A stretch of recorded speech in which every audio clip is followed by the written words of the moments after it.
All right, today we're going to talk about something we all crave, right? A real, genuine sense of belonging.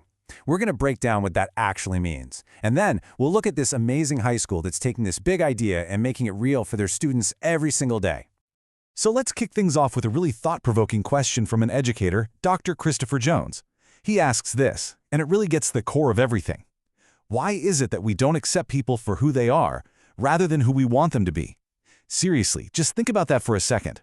How often do we, maybe without even realizing it, wish people were just a little different, a little more like us? This one question just completely flips that on its head. Okay, so what are we really talking about when we use the word belonging? I mean, we throw it around a lot, but it's so much more than just being polite to someone or, just fitting in. Here's the definition we're working with. At its very core, belonging is the feeling of being accepted for your authentic self. It's that feeling that lets you know, hey, it's okay to be exactly who I am, right here, right now. There's no pressure, no judgment, no need to change for somebody else. It's a basic human need, And this leads to a super important distinction that Dr. Jones makes, the difference between being friendly and being friends. See, you don't have to be best buds with everyone to make them feel like they belong. Being friendly, that's about respect. It's about creating a positive, welcoming space for literally everyone. But being friends, well, that's a whole different ballgame. That's a deeper connection, and you're not going to have that with everybody. And that's okay.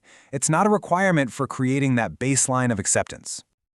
All right, so the idea is powerful, right? But here's the million-dollar question. How do you take this amazing philosophy and actually do something with it? I mean, it's one thing to talk the talk, but how do you build this into the very DNA of a place, like a school or an office? Well, for that, let's look at a real-world example. We're going to zoom in on Whitman-Hanson Regional High School. These guys are doing an incredible job, really providing a blueprint for how you can intentionally build a culture of belonging, right from scratch. So what's their secret? They built their whole strategy around this really simple but incredibly powerful three-part framework. It's their North Star, the thing that turns this big idea of belonging into something they do every single day. And here it is. It's called belonging, bravery, and becoming. I love how simple that is. They start with belonging. First, you have to create a space where every single student feels like they fit. Then, once you have that safe foundation, you encourage bravery, getting kids to try new things and discover who they are. And finally, becoming. You support them as they figure out their future. It's brilliant. So let's dive into that first step, belonging. And listen, this isn't just some fluffy mission statement on a poster. They are walking the walk. The school is so good at this, they've actually been recognized as a Special Olympics Massachusetts Unified Champion School. That is a huge deal. It's an award that celebrates their commitment to inclusion, especially through amazing programs like Unified Sports, where students with and without intellectual disabilities play on the same team. How cool is that? Okay, so next up is bravery. How do you actually encourage kids to be brave and step outside their comfort zone? Well, the school came up with this genius and super simple challenge. The dean of students basically said, hey, if you go to a meeting for 3 different clubs, you get a prize. That's it. It's not about a huge commitment. It's just a fun, low-stakes way to get them to explore, to just try something new.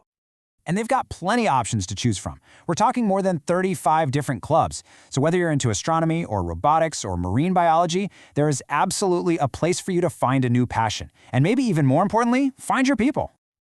And that brings us to the final piece of the puzzle, becoming. This is all about practical support for the future.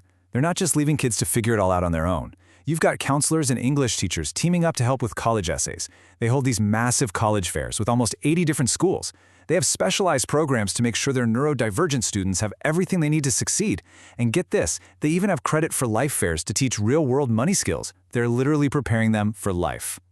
The whole spirit of what they're doing is summed up perfectly in this one quote from the school newsletter. It says, "A dream delayed is not a dream denied."